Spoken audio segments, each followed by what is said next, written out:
O karon mga dong, ubanin na po ko rin yung magtikaw-tikaw aning kadalanan, magkuha tag materyales, magkuha tag simento dito sa iko, morginera tong padagan, ato aning pakusgan.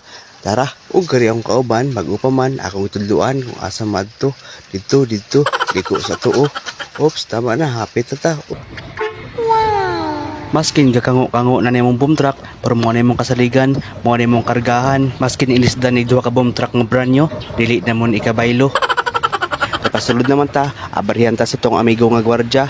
Og shout out day kanimo Chip, salamat sa perminti pag-abri sa mua. Chip.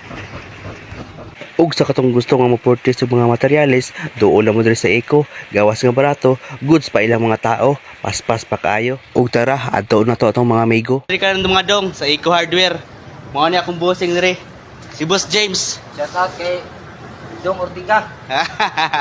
Lagog pala siya mga dong ha. Ibutan ako dista sa iyang kuan. Pangalan sa iyang Facebook. Basta po ni ka small content creator. Ato pong tabangan para sabay-sabay tanga musad. Ug mo ni ako pinakatibay nga driver ni. Si Boss Andoy. Andoy Pugi. Tirador kayo. Mo din yung trabaho ni Andoy Pogi, inakuha rin niya ng segundo, pero second stop play ba? Ana good.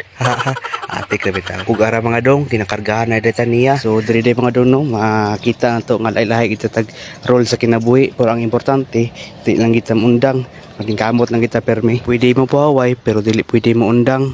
Ug salamat ni Boss Andoy sa perming pagkarga sa mua, pati si mong kauban, bawo ilang ko pohon pag abot og December kay mohatag ra ko gamayng pahalipay.